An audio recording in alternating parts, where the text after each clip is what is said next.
This is the Ielts listening test.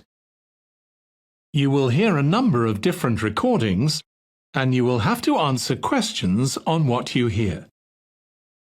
There will be time for you to read the instructions and questions, and you will have a chance to check your work. All the recordings will be played once only. The test is in 4 parts. At the end of the test, you will be given 10 minutes to transfer your answers to the answer sheet. Now turn to Part 1.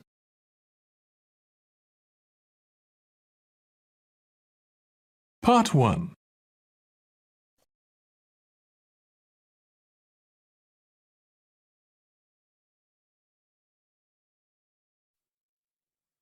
You will hear a woman talking on the telephone to a man about a car he is selling. First, you have some time to look at questions 1 to 4.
Now we shall begin. You should answer the questions as you listen, because you will not hear the recording a second time. Listen carefully and answer questions 1 to 4. Hello, Brian Park speaking. Oh, hello. I'm calling about the advert in the paper. For the car? Yes, the Mini you've got advertised for sale. Oh, yes. I just wanted to find out a bit more information. Of course. What would you like to know? It's my brother who's interested, actually, but he's not in today, so he asked me to call you. Fine. Great, thanks. So, it's a Mini? Yep. And how old is it? Just coming up to 13 years old. And I seem to remember from the ad that it's grey. That's it. Doesn't show the dirt. Absolutely. Anyway, the colour shouldn't be a problem for Jeff. You know, the important thing is the quality. Yes, of course. And what about mileage? With it being pretty old, it's probably over 100,000? Actually, it's 40,000 less than that. 62,000 on the clock. Great! I remember now. I'm confusing it with another ad I was looking at. Right. Pleasant surprise then. Yeah. Have you been the only owner, or was there a previous one? I'm the second one. Before, it was owned by a teacher who was a very careful driver. Didn't have any accidents. Very good. And what about you? What do you tend to use it for? I haven't used it all that much, mostly for shopping. You know the sort of thing. So not much wear and tear. I'll make a note of that. I know Jeff wanted me to check that. Right. Before you hear the rest of the conversation, you have some time to look at questions 5 to 10.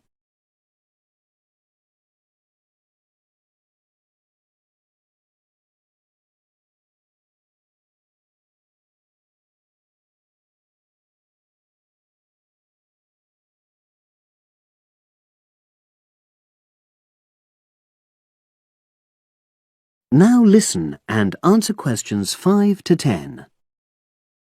Now, about the price, I see you've got it down as £1,250. I'm not sure Jeff will be able to come up with that amount. In the ad, I did say 1,250 or nearest offer. So would you be prepared to go down to 1,000? That's really too low, I'm afraid. 1,100? I might be able to go to that. OK, I'll make a note of that. What about tax? Is it due soon? Got another 5 months before it's due. Oh, that's a real plus, yes. I'll make a note of that. OK. Now, you say it's in good condition. For its age, I'd say yes, definitely. It's just been serviced and there were no major problems. Major. I'd be able to show you the service report. The only thing is, you'd have to get a new tyre in the near future. Though it's still OK, you know. It's certainly absolutely safe at the moment. OK, fair enough. Yes, I understand. And the garage also mentioned that one headlight could probably do with replacing. They think there's a fault there, you know, intermittent.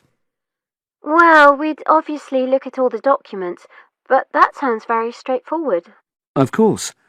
I've got all the service documents up to date, and you can look at those. Well, it all sounds pretty good, and I know my brother will be interested, so would it be possible for him to see the car? He's back from his trip tomorrow and away tonight, so how about tomorrow? Tomorrow? Wednesday? I'm afraid that's not possible. I'm out pretty much all day. Well, Thursday then? That'd be fine, yeah. In the morning? Yes, that'd suit me perfectly. Great. Now, you'll need my address. Oh, yes, of course. What is it?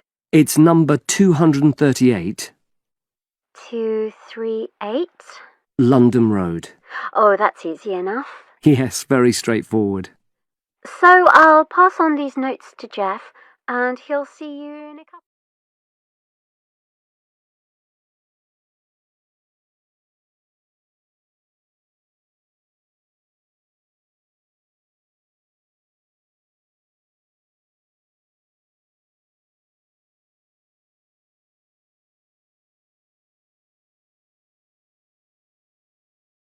That is the end of part 1. You now have 1 minute to check your answers to part 1.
Part 2.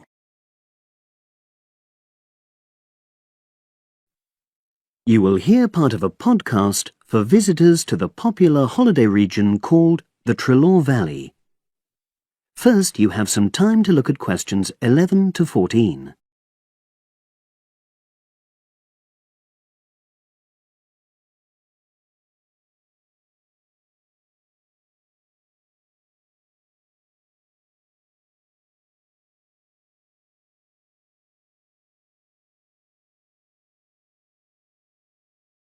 Now listen and answer questions 11 to 14. The valley and estuary of the River Trelaw forms an unspoilt, beautiful landscape, rich in both wildlife and sites of historic interest. There are many ways to explore the area, and public transport links are good. It is possible to leave your car behind and travel by boat, train, or bus, with just short walks in between stops. The Trelaw Valley Passenger Ferry runs between villages along the river estuary and provides a link with a train station at Barry, which is about 10 minutes' walk from the riverside village of Calton. In the past, the river was the main form of transport in the area, and as in the past, today's ferry service operates according to nature. The river estuary is tidal, and so the ferry timetable differs from day to day, according to the times and height of the tide. The ferry is also seasonal, normally running between April and September, depending on the weather.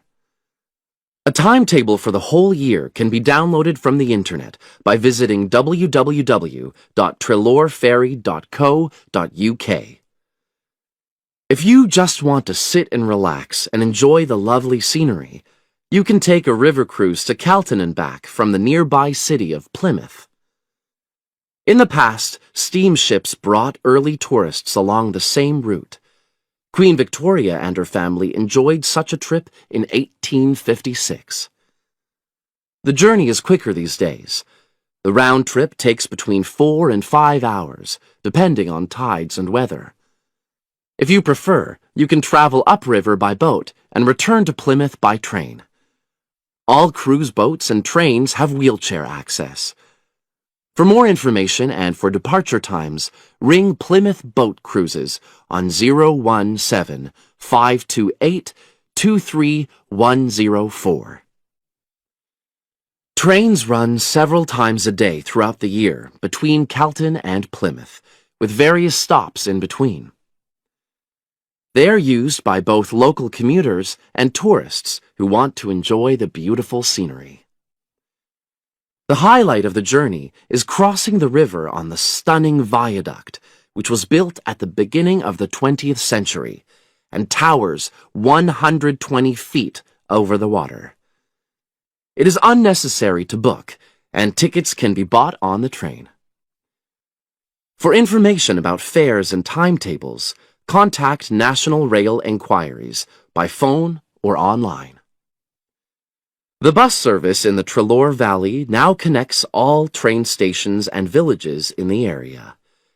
Especially for holidaymakers, there's a Rover ticket which can be used at weekends and on national holidays and allows unlimited journeys on those days.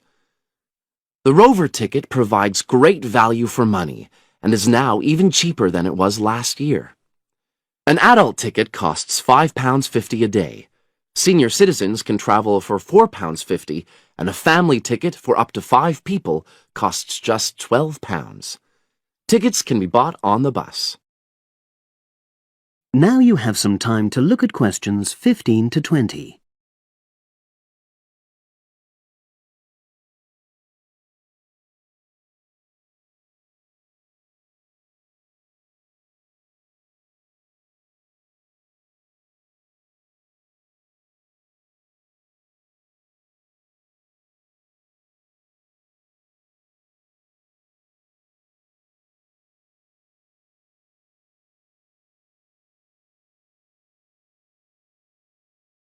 Now listen and answer questions 15 to 20.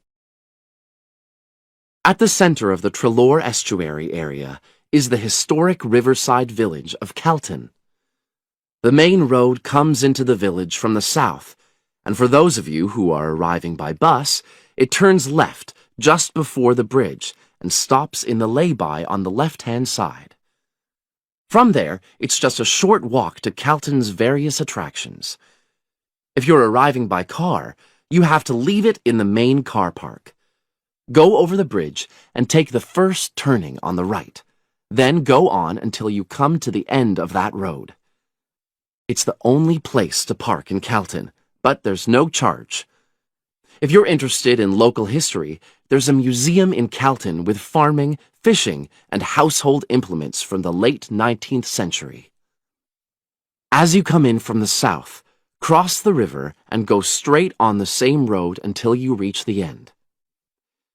Also, on the subject of history, you can go and see the old mill, which has recently been renovated and put back into use. Turn left before you come to the bridge. Then go straight on and then take the first turning on the right. This leads straight there. If you're interested in arts and crafts, there's a potter's studio where you can watch the artist at work. After crossing the bridge, turn left, and it's the second building on the left. Finally, when you feel in need of refreshments, there's a cafe opposite the old boathouse and a picnic area near the mill.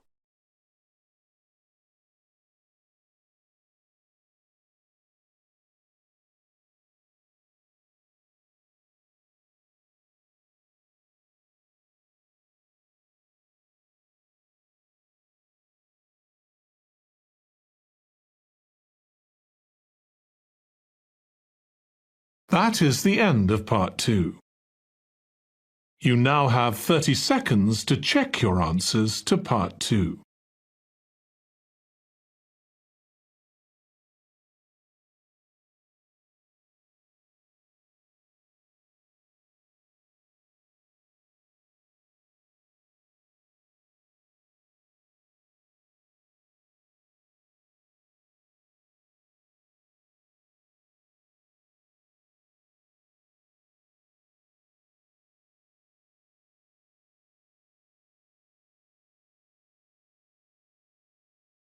Part 3.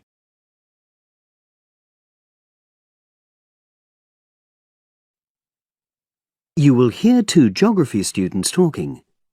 An older student, called Howard, is giving advice to a younger student, called Joanne, on writing her dissertation.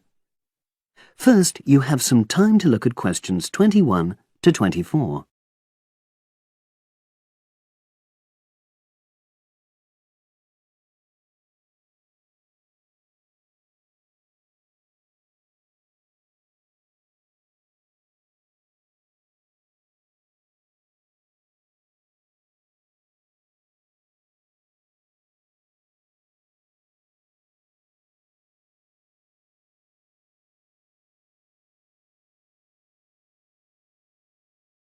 Now listen and answer questions 21 to 24.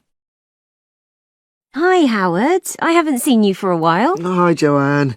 Yeah, they're keeping us really busy on the postgraduate programme. But how are you? You'll be starting your dissertation soon, won't you? Yeah, tutorials start next week. I've got Dr. Peterson. You'll remember it all from last year, of course. It's not something you forget easily. Oh. But seriously, although I didn't expect to enjoy writing my dissertation, and in fact I didn't really find it much fun, I wouldn't have missed the experience. I found it really improved my understanding of the whole degree programme, from the first year on. Right. So, what are you doing yours on? Glaciated landscapes. Although I haven't decided exactly what aspect yet. I did mine on climate systems, so I can't help you much, I'm afraid. But you'll be fine once you start your tutorials. Dr. Peterson will help you focus. I know, and he'll set me deadlines for the different stages, which is what I need. My concern is that I've got tons of material on the topic, and I won't be able to stick to the word limit, I remember I had different concerns when I was doing my dissertation. Last year. Yeah, before my first tutorial, I did a lot of fairly general reading because I hadn't fixed on my topic at that stage. I actually enjoyed that quite a lot and really improved my reading speed, so I was getting through a lot of material. I was frightened I wouldn't remember it all, though, so I got into the habit of making very detailed notes. So, did you find your tutor helpful in getting you started? Yeah, we certainly had some interesting discussions, but it's funny, I saw a brilliant programme about climate change, and it was that really fired me up. It was talking about some recent research which seemed to contradict some of the articles I'd been reading. Now you have some time to look at questions 25 to 30.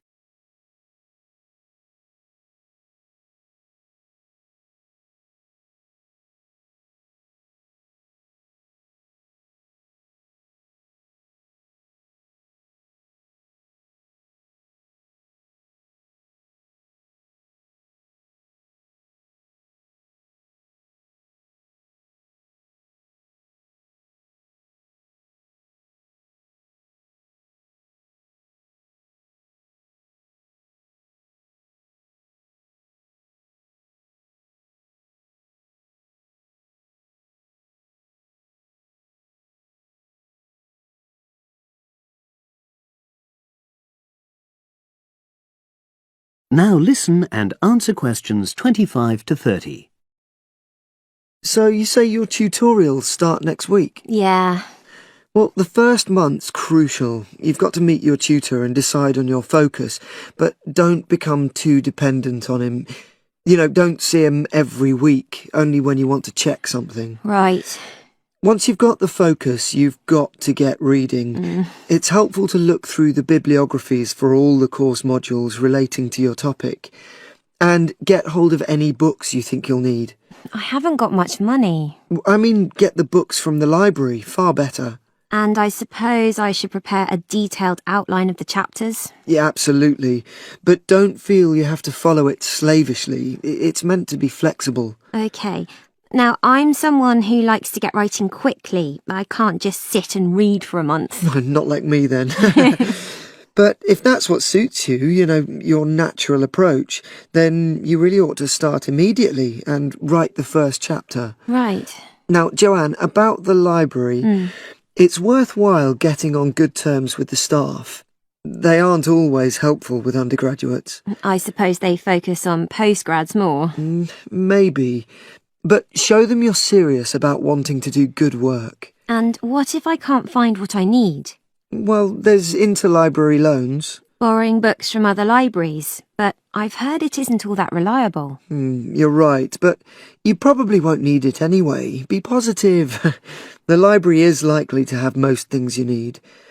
And during the dissertation writing period, you can take out 15 instead of the usual 10 books. Should I look at previous year's dissertations? You can do. But I won't know which are the good ones. The library only keeps the best, and the staff can advise you. Are they willing to do that? Oh, yeah. And I'm worried about getting journal articles from the electronic library. Well, have you tried to find any yet? No. Well, you should. It's really straightforward. That's obviously something I'll have to look into. Dr. Peterson will help. Yeah, I know I can go to him if I have any worries. Except he will be away in the second month. It's the holidays. You should ask him what to do while he's away. Gosh, yeah. But I suppose I can get a lot of support from course mates. I know a couple of people who are thinking of doing the same topic as me. Take care. Collaboration can become dependency. I think you'd better see how that works out, what the people are like. You're probably right. About other reading, I suppose Dr. Peterson will recommend plenty of good articles to get me started. One thing I'd find out is what his attitude is to internet sources. Surely not in this day and age. I'd better get that sorted out right at the beginning. I would if I were you. And I've also got some questions about the research sections. How much time I should spend explaining the process? Well, I think that's up to you. You can see how it develops as you're writing. OK. It's the same with things like time management. That's something a tutor can't really help you with. I agree. So, is there anything else you need me to go over?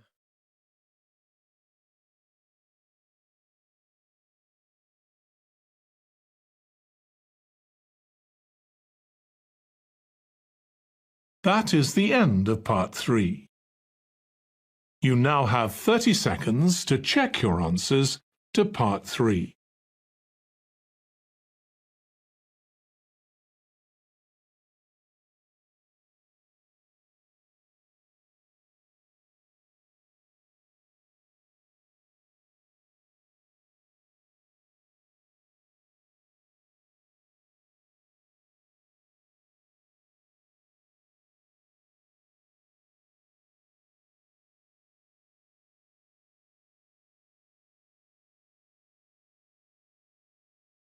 Part 4.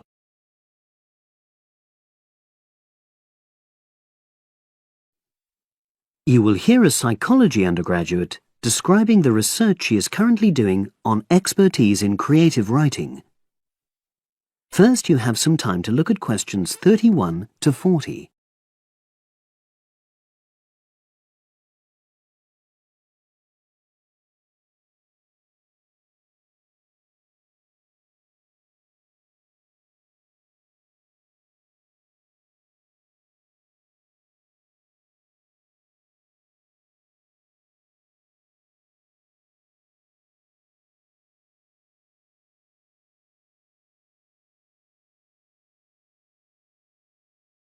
Now listen and answer questions 31 to 40.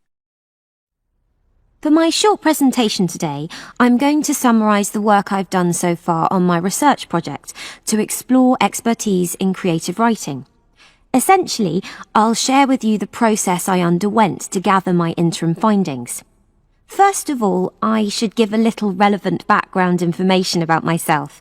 Before I started my current degree course in cognitive psychology, I studied English literature, and as you can imagine, this meant I spent a great deal of time thinking about the notion of creativity and what makes people develop into successful writers. However, the idea for this research project came from a very specific source. I became fascinated with the idea of what makes an expert creative writer when I read a well-known 20th century writer's autobiography. I won't say which one at this stage, because I think that might prejudice your interpretation. Anyway, this got me thinking about the different routes to expertise. Specifically, I wondered why some people become experts at things whilst others fail to do so, in spite of the fact that they may be equally gifted and work equally hard. I started to read about how other researchers had explored similar questions in other fields. I began to see a pattern that those studies which involved research in a lab were too controlled for my purposes, and I decided to avoid reading them. I was quite surprised to find that the clearest guidance for my topic came from investigations into what I call practical skills, such as hairdressing or waiting tables. Most of these studies tended to use a similar set of procedures, which I eventually adopted for my own project.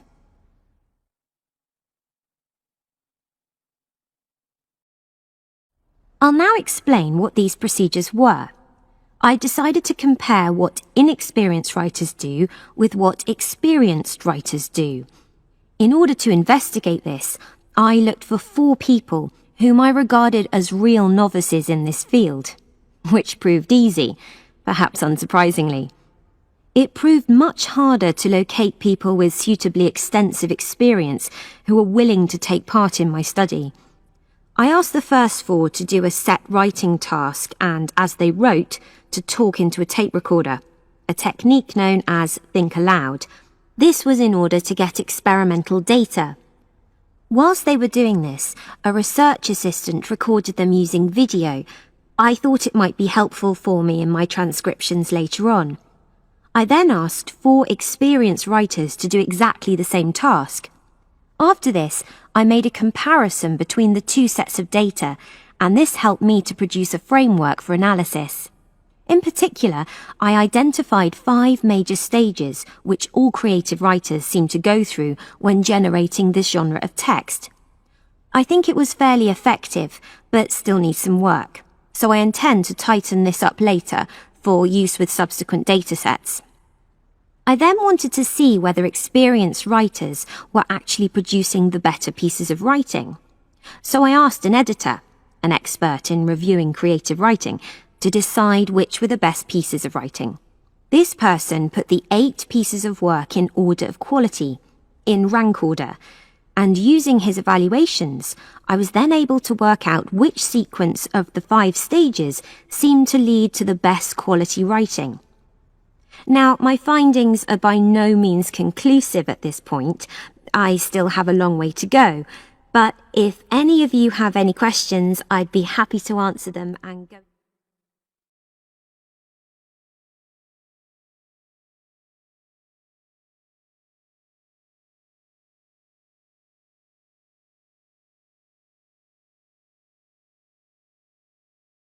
That is the end of part 4. You now have 1 minute to check your answers to part 4. That is the end of the listening test. In the Ielts test, you would now have 10 minutes to transfer your answers to the answer sheet.